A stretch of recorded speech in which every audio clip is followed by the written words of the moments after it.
Persons under the age of 12. Hurry!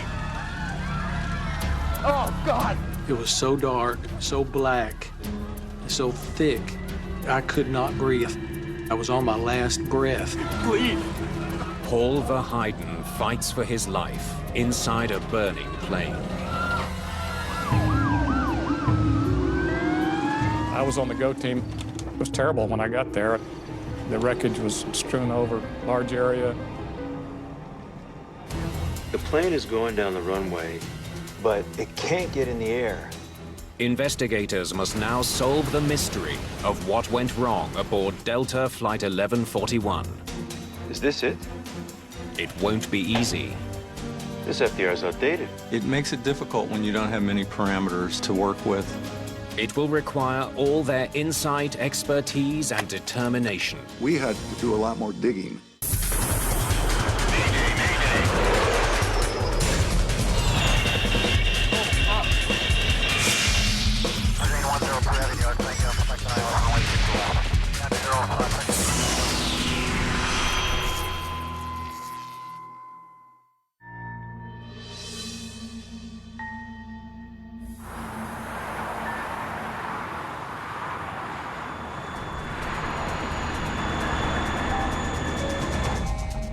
It's another hectic morning at Dallas-Fort Worth International, the third busiest airport in America.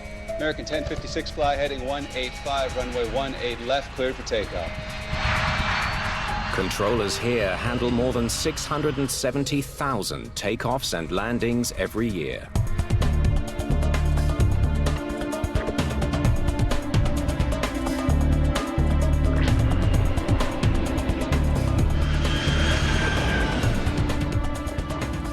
Push off at 15, let's go tail straight back. Prepare to taxi, call me when you're ready.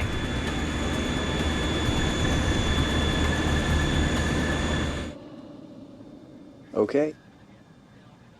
Brakes off and tail straight back. Roger.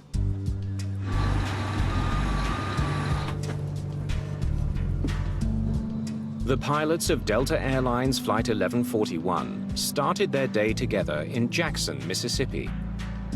After a brief stopover in Dallas, they're now getting ready to pilot their Boeing 727 to Salt Lake City, Utah.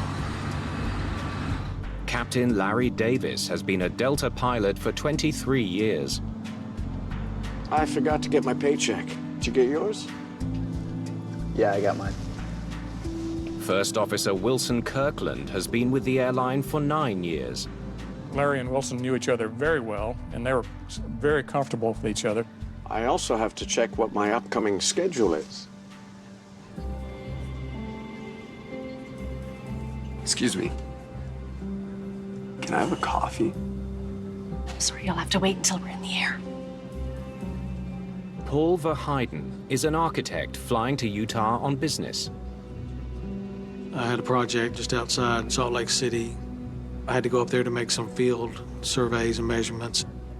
Basically, routine trip. Clear. Start engines. Beacon? It's on. Parking brake? It's off. 40 PSI? The third crewman is the newest Delta employee on the team. Oil pressure rising? Flight engineer Stephen Judd. Start valve closed. 40 PSI. The engineer has his start sequence, which is a little complicated, so he's busy with his switches and his gauges. Start valve open. Oil pressure rising. Start valve closed. 40 PSI. Brakes set. You guys have a great trip. Brakes are set. Thank you. As the flight attendants begin securing the cabin, the 727's progress onto the taxiway is stalled. Delta 1141, give me a right turn and bring it between South ramp and 30, hold short of inner. 1141, roger. They have to wait for other planes to pass.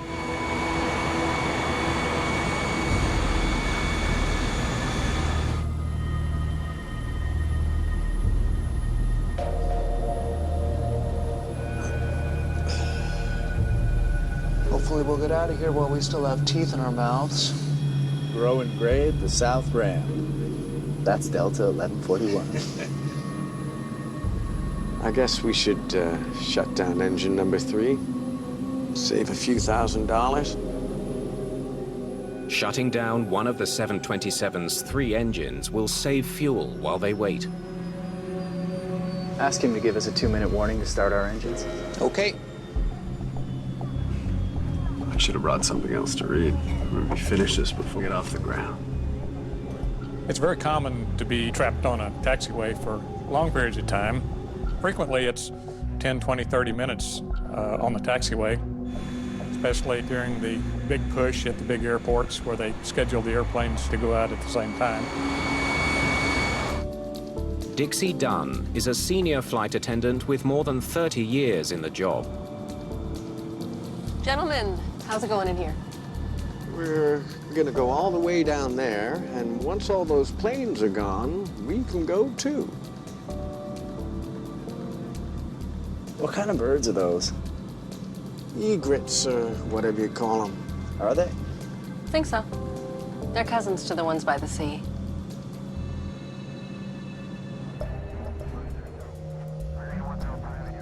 M41, come south on the inner until taxiway 21, then move to the outer hold short of 19. 1141, roger.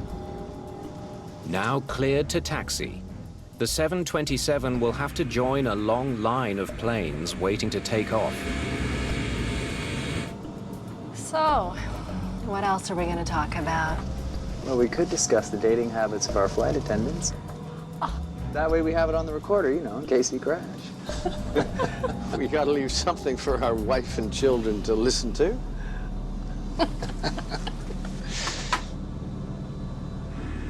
Good morning, ladies and gentlemen. We are number 4 for departure. Flight attendants, prepare the cabin, please. We are ready. Thank you. Well, might as well start.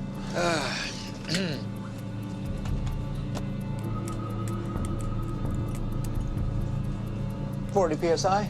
Number 3. Start valve open. In preparation for takeoff, the pilots restart the 3rd engine.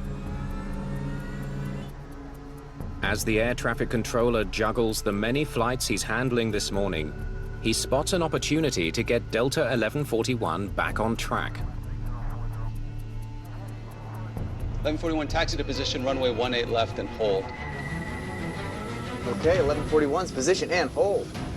It's an unexpected but welcome change of plans. Instead of having to wait for 3 other planes to take off, Delta 1141 is told to move to the head of the line. Shoulder harness, they're on. Flaps, 1515 green light. Flight control, Tops and bottoms checked. nav instruments, They're set. takeoff briefing. Is complete.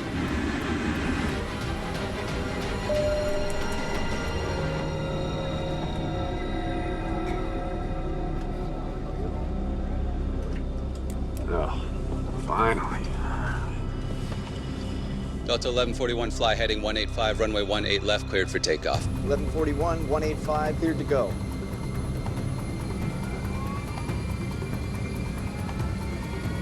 Power set. Engine instruments look good. Finally, Delta Flight 1141 is on the roll.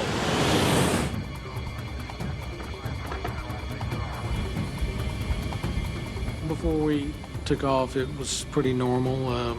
Don't remember anything unusual. Airspeed's coming up on both sides. The most difficult part of being an airline pilot 80 knots. is that last 5 seconds before the decision speed.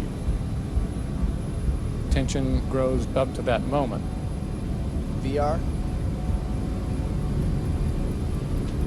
V2. Something's wrong. They can get engine failure.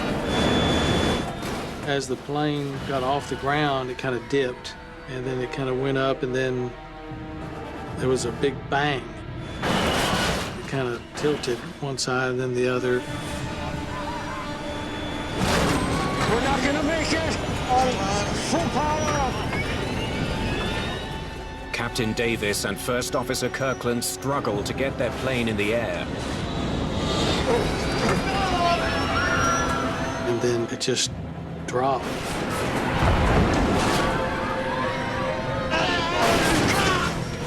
And hit the ground. Shaking, shaking, and everything kind of flying around and people hollering and screaming.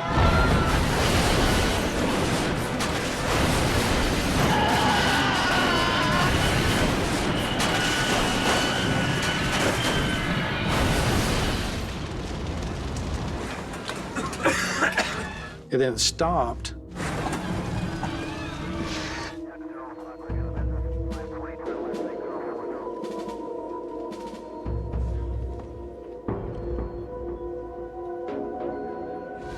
I thought, we have crashed. 108 people are now desperately trying to get out of a plane that's filling up with smoke and fire. Europe from Above is bringing you closer to a brand new season. We're getting closer now. Closer to engineering marvels, rich traditions, and hidden gems.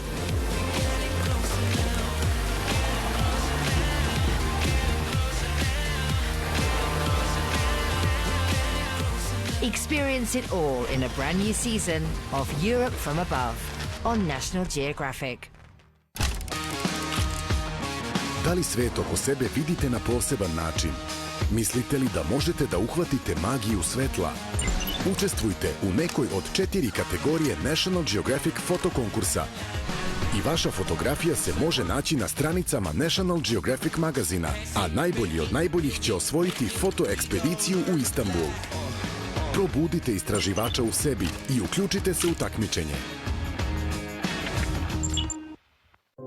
Not recommended for persons under the age of 12. Every passenger and crew member, including the pilots, on board Delta Flight 1141 have survived a crash on takeoff at Dallas-Fort Worth Airport. But now they're fighting for their lives inside the burning cabin. And then I looked over the aisle, there was all these people, and the cabin was filled with smoke and fire I could see outside the window. I thought, I may not get off of this thing because all these people.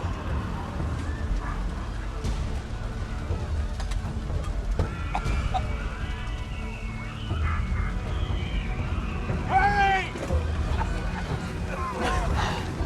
Oh, God. I just was feeling people's bags and they were moving, so I just followed along. Oh, God. Oh, God. It was so dark, so black, so thick, I could not breathe. I was on my last breath. Flashing through my mind was my wife and 2 kids, and this is it. Please. And then the smoke cleared, and there was sky, and we were at the door.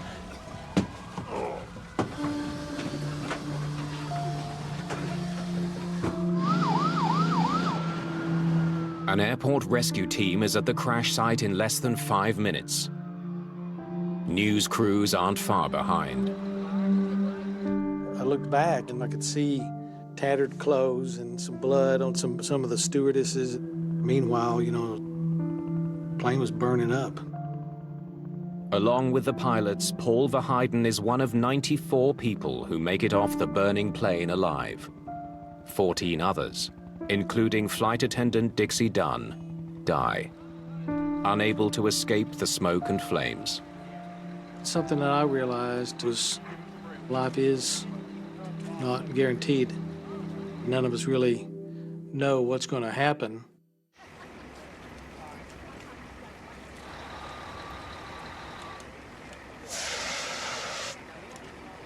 Investigators from the National Transportation Safety Board are quick to arrive on the scene. The smell is the first thing that jumps out at you, and it's the smell that gets to you more than anything. Specialist Jim Cash is one of the first investigators to get to Dallas-Fort Worth Airport. I was there while it was still smoking. I've never been to an accident that early on before. I was on the go team, so my instructions were to just go to the accident site. It was terrible when I got there. The wreckage was strewn over a large area.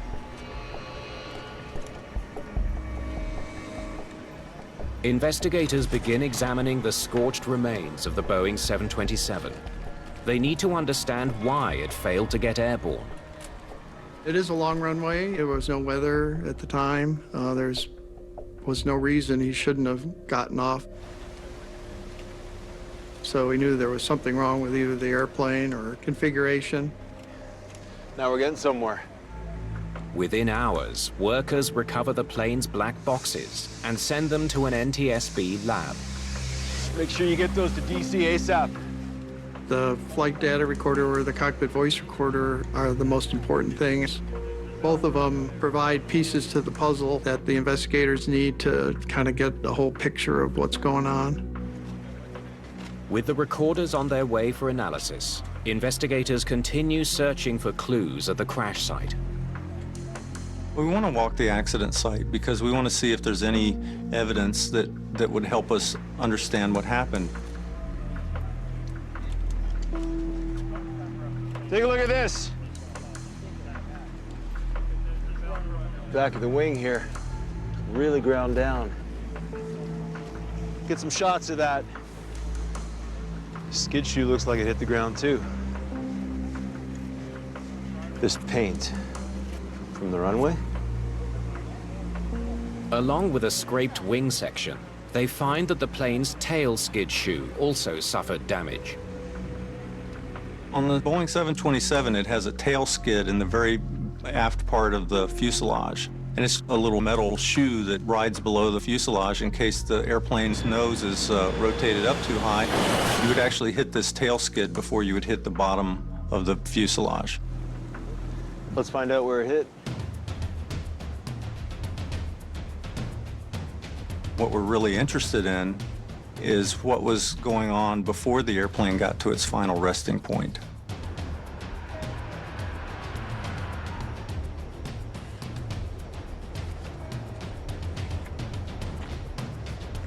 Bingo. First impact with the skid shoe right there. Mark and measure, please. If you just look at the geometry of the 727 to strike the tail skid, it works out to roughly a 10-degree nose-up pitch attitude. So when we looked at that mark, we knew that the airplane was at a 10-degree nose-up pitch attitude at that point along the runway. It's a puzzling discovery. 10 degrees nose up should allow a 727 to climb out safely. Why didn't it this time?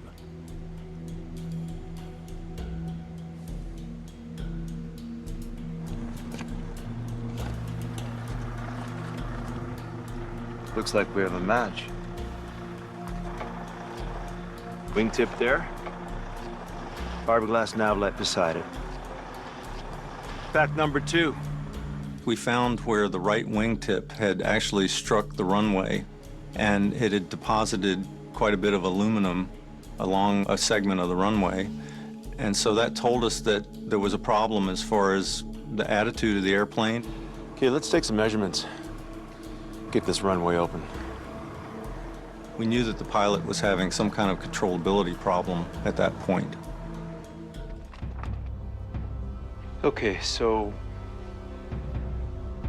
the plane is going down the runway. It can't get in the air. Its tail starts to drag, and the right wing hits the ground. As they wait for crews to recover all the aircraft wreckage, investigators try to eliminate as many possible causes for the failed takeoff as they can. What was the weight of the plane? One of the critical things for departure of an airplane is to get the weight calculated. If the calculations are wrong, say 2,000 to 3,000 pounds, the airplane may rotate, but it may not fly. The actual weight was 157,683 pounds. Well below maximum. Records show that Flight 1141 was 18,000 pounds below its maximum takeoff weight, well within the limits for the runway at Dallas. Okay, so if weight wasn't an issue, maybe they had a fuel imbalance. Let's check the fuel logs. The Boeing 727 is equipped with 3 fuel tanks. By managing how the fuel is consumed during flight, the pilot is able to properly balance the aircraft. Initial information that our guys got was that there might have been a fuel imbalance, that the refueling numbers were a little bit confusing. If the 727 was fueled improperly, it may have been dangerously unbalanced on takeoff. If there was more fuel in the right wing, that might account for the right wing scraping the runway that we saw in the accident. So we go check the refueling records to see how many pounds, how many gallons of fuel were put on. When they run the numbers. So what do we got? It's all fine. No imbalance in the fuel tanks. They can find nothing out of the ordinary. The weight and balance was correct. It was not a factor in the takeoff accident. It's another dead end.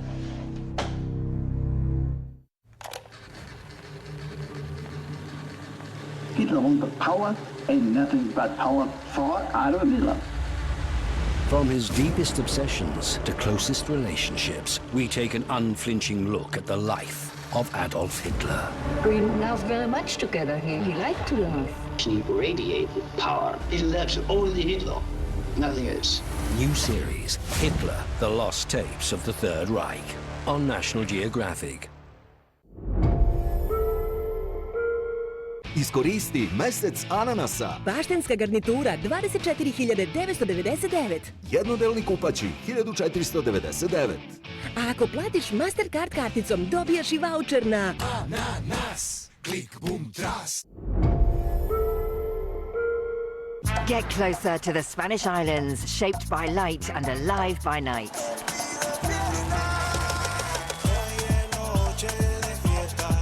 From the awesome landscape of La Palma to the vibrant culture of Mallorca, this is island living as you've never seen before. Experience the Spanish islands in a brand new season of Europe from Above on National Geographic. Not recommended for persons under the age of 12.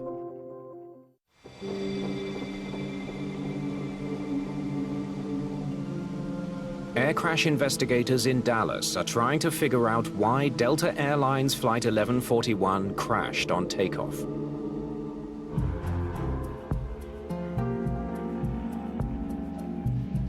There was a lot of traffic at Dallas-Fort Worth.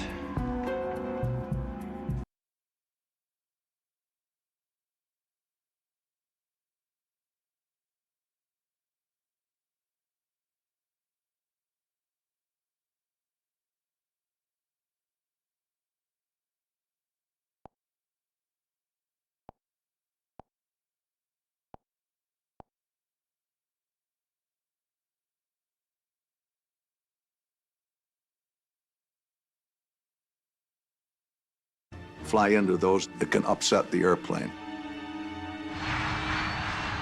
Did the plane in front of Delta 1141 create dangerous vortices? Was Flight 1141 cleared for takeoff too soon, bringing it too close to the plane ahead? Air traffic records show that the plane that took off just before Flight 1141 was Delta Airlines Flight 1486, another Boeing 727. They get takeoff clearance at 8:59:17. In this case, we did calculate the probable location of the wingtip vortices for the airplanes that were nearest to the accident airplane. By then, the other Delta plane was off the ground and already 7,000 feet ahead of them. Investigators know that the minimum Federal Aviation Authority requirements for separation between flights is 6,000 feet. We found that even assuming the vortices stayed as strong as they could possibly stay and that they moved in a manner that put them as close as possible to the accident airplane, that they would still be a significant distance away from the accident aircraft. More than enough clearance. So, it wasn't wingtip vortex. We determined there was no effect of the wake vortex on this airplane to cause it to crash. Excess weight, fuel imbalance, and wingtip vortices. 3 potential causes are now off the table. The failed takeoff of Delta 1141 is still a mystery. Hey, take a look at that photo.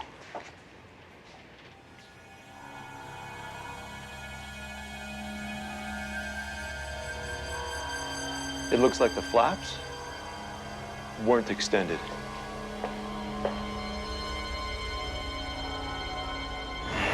All commercial airliners must have their wing flaps extended for takeoff. Without the flaps, the wings cannot generate enough lift to carry the plane skyward. We had to do a lot more digging. Investigators now have their hands on critical performance data, the readouts from the plane's flight data recorder. They hope these can confirm their suspicion that the flaps on this flight were not extended on takeoff.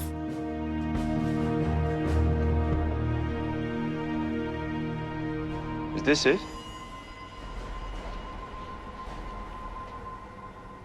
But as they scan the numbers, they soon realize the data they need simply there. This FDR is outdated. The flight data recorder is an older model, a Lockheed 109D. It captures very little information.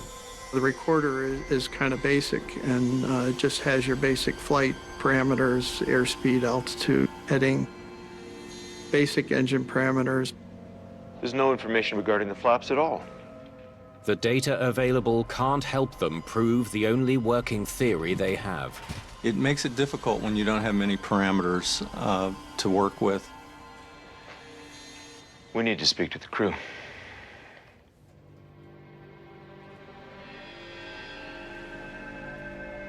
Human factors interviews, when you're fortunate enough to have surviving pilots in a serious accident, we hope to uncover something that's more intuitive than was evident on the flight data recorder or the cockpit voice recorder.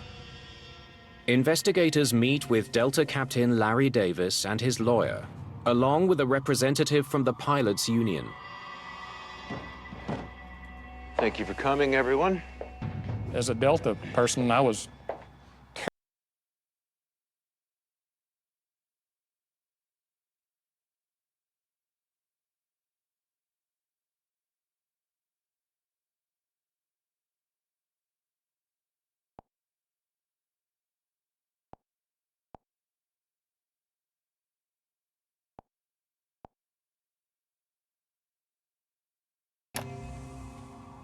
Okay, everyone ready?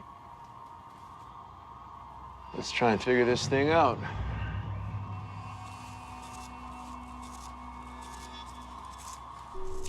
Part of the union rep's job is to defend the pilots from any unjust accusation. Now, Captain Davis, just tell me what happened. back in the 80s, Airline Pilots Association had seen many of the investigations quickly dismissed as pilot error. Why would you want to blame it on the pilot? It's real simple. We're the cheapest guys to nail. If you had an engine or an airframe that was found to be at fault, airlines could go bankrupt, manufacturers could go bankrupt. The price would be untold billions. Nail a pilot, and he goes away, and case over. We've been waiting for some time, trying to get permission to taxi. Hopefully we'll get out of here while we still have teeth in our mouths. Growing gray at the South Rand. That's Delta 1141.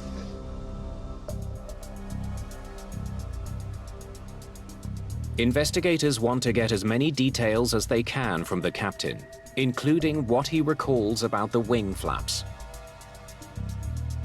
Lots of traffic waiting to get out. definitely a hurry up and wait kind of day. Now, do you remember if you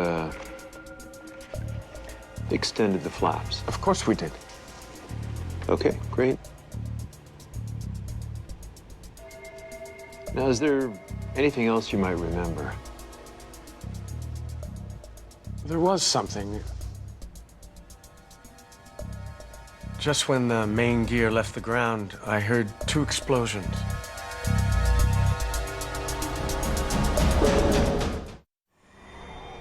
A revelation from the captain of Delta Flight 1141 about hearing explosions on takeoff takes the investigation in a new direction.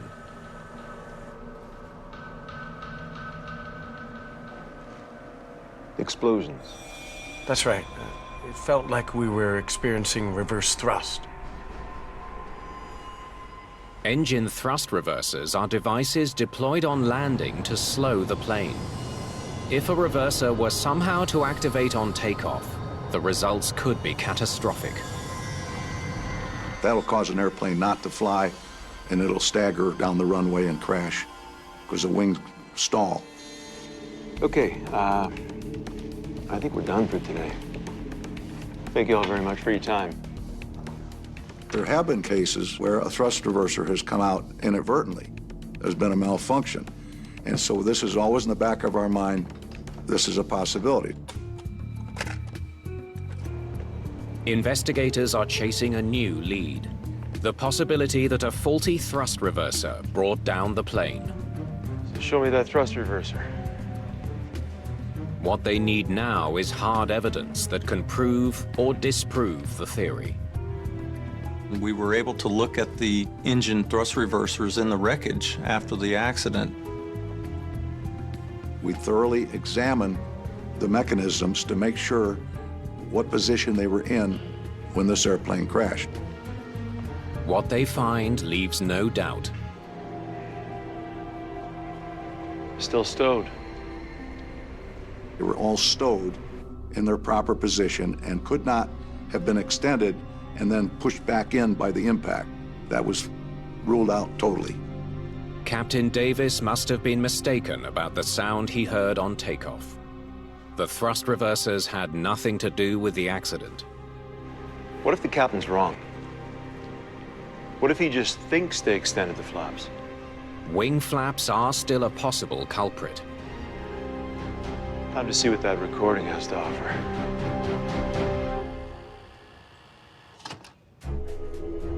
Crash site wreckage suggests the 727 may not have been properly configured for takeoff. Okay, you ready? But is there anything on the recording that can back up that theory? I forgot to get my paycheck. Did you get yours? Yeah, I got mine. They should be focused on the flight, not talking about paychecks. When we finally listened to the voice recorder that afternoon, there was some extraneous conversations on their long taxi out. Hopefully we'll get out of here while we still have teeth in our mouths. Growing gray at the south ramp. That's Delta 1141. The conversation sounds casual. Investigators are surprised to hear it continue. Gentlemen, how's it going in here? Is that the flight attendant? And what is she doing in there now? What kind of birds are those? Egrets, or whatever you call them. Are they? I think so. They're reference to the ones by the sea. Sitting in the cockpit talking about birds. The pilots are not allowed to have non-pertinent conversations from taxi, takeoff, up to 10,000 feet. In this case, we were pretty amazed at the lack of discipline in the cockpit during taxi prior to takeoff. That way we have it on the recorder, you know, in case we crash. We gotta leave something for our wife and children to listen to.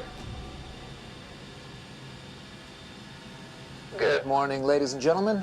We are number 4 for departure. Flight attendants. Prepare the cabin, please. We are ready. Thank you. So far, they've heard nothing about the flap configuration. But what they hear next is another surprise. We might as well start. Number 3, start valve open. 1141, taxi to position runway 18 left and hold. Okay, 1141's position and hold. Hold up a minute, stop. Here's where the controller bumps them into first position, and they've just restarted the engine.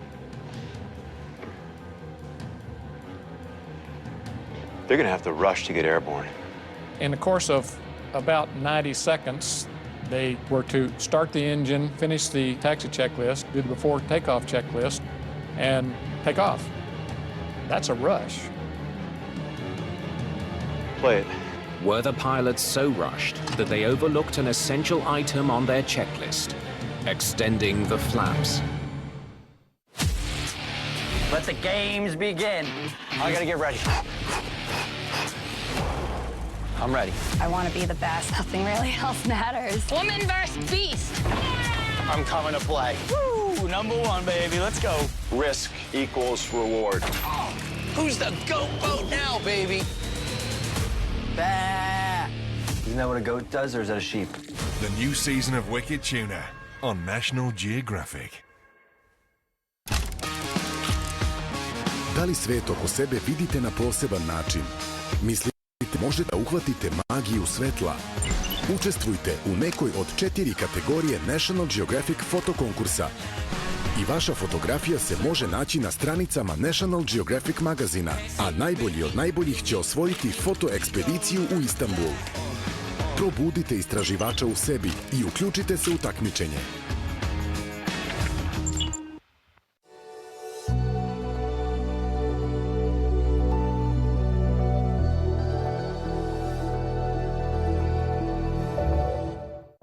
Not recommended for persons under the age of 12. Investigators need to know if the pilots of Delta Flight 1141 missed a critical item on their takeoff checklist. Shoulder harness. They're on. Flaps. 15 green light. Wait, stop. Clear as day. Flaps extended to 15 for takeoff. What's going on here? So they did get a little rush there, and it was attributed to having the flight attendant in the cockpit and the casual conversations that were going on. They hit all the items on the checklist. You could go right down the checklist, and they got them all. Once again, the no flaps theory is in question. But investigators may have a way to resolve the flap issue once and for all. Let's dig up the jack screws. Oh, perfect. A device called a jack screw is an integral part of the flap system. As it turns, it moves a nut that extends or retracts the flaps. We like those because most of the time they don't move during impact. If we want to determine the position of flaps, we go measure the jack screw. If the flaps were extended, this nut would have been here. We find the jack screw, we can determine where the flaps were at takeoff. That seals it. Those flaps were never extended. Everything that we examined on the flaps, the mechanisms and everything, revealed that they were all in the retracted position at impact. It's the conclusive proof they need. The flaps were not extended before takeoff. But the finding leaves them with another puzzling question. So why did the pilots think they were extended? Let's go back to the start of the takeoff checklist. The team returns to the cockpit recording, hoping to hear something that might explain the discrepancy.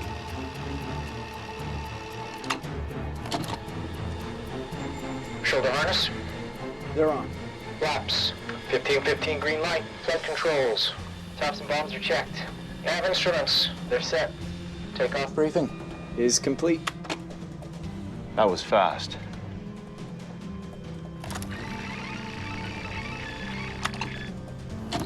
Shoulder harness. They're on. Flaps. 15 green light. Is he checking or just answering? When you have a crew going through the checklist and you can listen to it on the cockpit voice recording, one of the things that you don't typically know is whether they're just confirming a setting that's already been made or if they're actually moving, say, the flap handle to a position that it needs to be in. Flaps. 15 green light. There was less than 1 second between the flaps call and his response.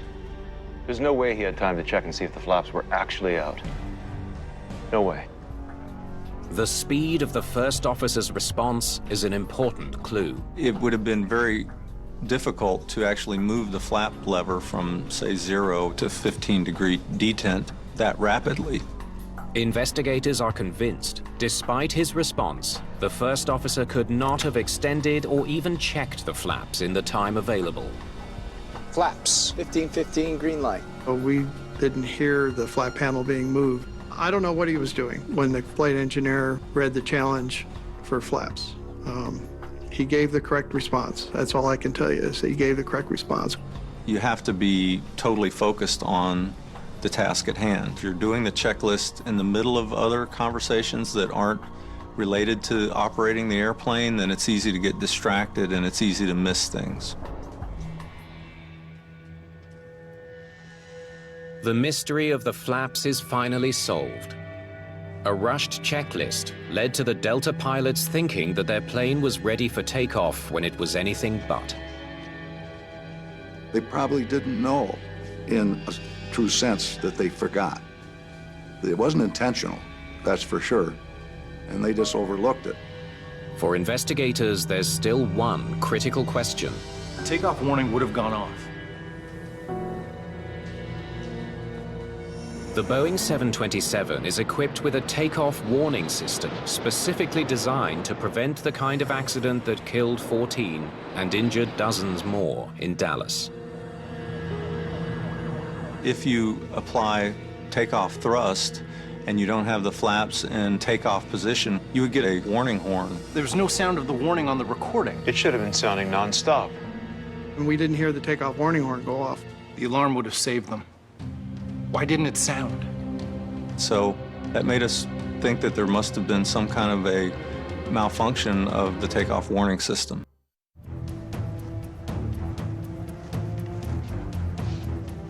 The NTSB wants to know why a critically important takeoff warning system failed on Delta Flight 1141.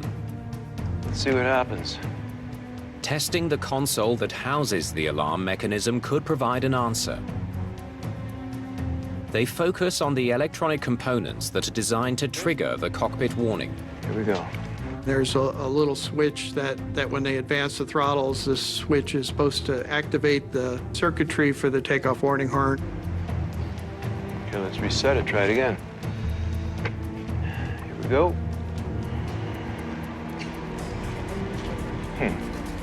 So it only works sometimes. What gives? Multiple tests reveal that what should be a fail-safe mechanism is instead intermittent and unreliable. When the takeoff warning system doesn't work, it is a big deal. There's a reason that it exists, and it's to prevent a catastrophic accident. Look at this. They find the reason for the failure on the terminals of the alarm mechanism: corrosion. And this. They were able to determine that it was the switch on the throttle quadrant that, when you advance the throttles, didn't activate the system properly. If that button slipped off, the alarm wouldn't have sounded. The switch failed, and thus there was no oral warning. So it was a technical failure that happens extremely rarely, and unfortunately, they needed it that day. Investigators finally know what happened to Delta Airlines Flight 1141. So, it's now 8:58 a.m. Flight 1141 is lined up behind 4 other planes on the taxiway. The Delta crew breaks cockpit protocol while awaiting their turn to taxi. 1141, 185, cleared to go. Instead of setting the flaps for takeoff and focusing on the job at hand, they get distracted by idle chat. There are still 3 planes ahead of them when they're suddenly told to move past them to the runway. When air traffic control cleared them for takeoff in that surprise clearance, somebody should have said, wait a minute, we're not ready. We can't do that. We need time to run the checklist. Okay, 1141's position and hold. Now they're in a rush. Shoulder harness, they're on. Investigators believe they are so rushed. Flaps, 1515, green light. Flight control, tops and bottoms checked. That they fail to check if their flaps were properly extended. You don't want to rush through a checklist when it's vital that you methodically perform everything that's on the list, or else you're going to have a problem during the flight. A mechanical failure with the takeoff warning system meant that the pilots were not alerted to their mistake. The takeoff warning system is a great backup system, but those backup systems don't always perform as they should, so it's really up to the pilots to make sure that they're operating the airplane as methodically and professionally as possible. Without their wing flaps extended, a successful takeoff is virtually impossible. 1 minute later, at exactly 9 a.m.,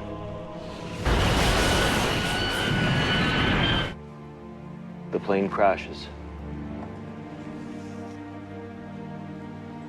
Following the crash, Captain Larry Davis and First Officer Wilson Kirkland both lose their jobs at Delta. For many of the 94 survivors, including Paul Verheiden, what happened at Dallas-Fort Worth that day remains the most traumatic experience of their lives. 29 years later, it still is like it was yesterday it happened, and it still causes me to really appreciate given the opportunity to survive something like that. The NTSB concludes that a combination of pilot error and mechanical failure doomed Flight 1141. Their final report calls for changes to cockpit procedures. They recommend that each crew member visually confirm the execution of all checklist items to help ensure that none are missed. They also call for a study of the reliability of the takeoff warning system in all Boeing 727 models. The reason airplanes are so good today are because of these accidents. The job of the NTSB is to look at the mistakes that people have made in the past and make recommendations to keep this stuff from happening again. The lessons learned from this accident on cockpit discipline, proper training, proper leadership by the captain, that was positive.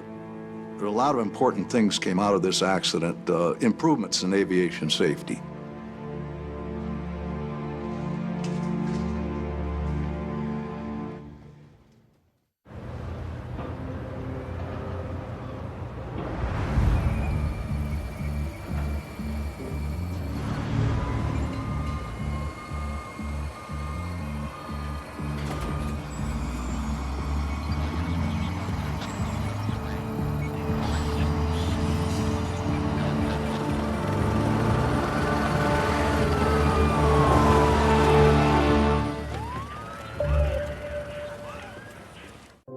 Not recommended for persons under the age of 12.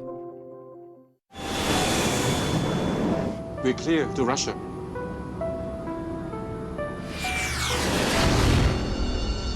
A commercial airliner goes down over a war zone in eastern Ukraine.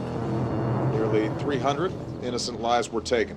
So there has to be a credible international investigation. There was a lot of speculation that the aircraft was shot down, but you want facts. Investigators are determined to get answers for the families of the 298 victims. It was very important to explain what had happened. There were so many people whose lives were destroyed by this crash. But they face roadblocks at every turn. One of the first things you do is the security of the wreckage area. And this was not possible here. How can we conduct an investigation without seeing the wreckage?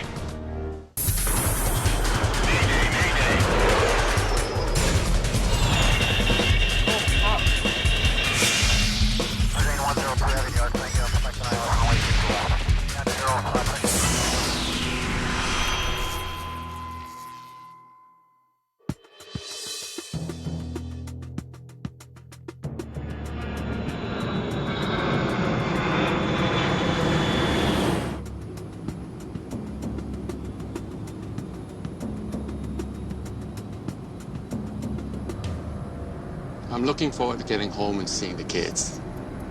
And eating a proper home-cooked meal. Do you have any other plans for the weekend?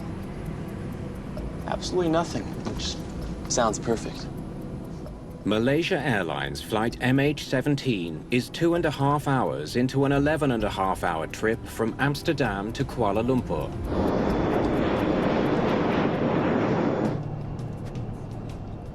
The cabin is filled to capacity with 200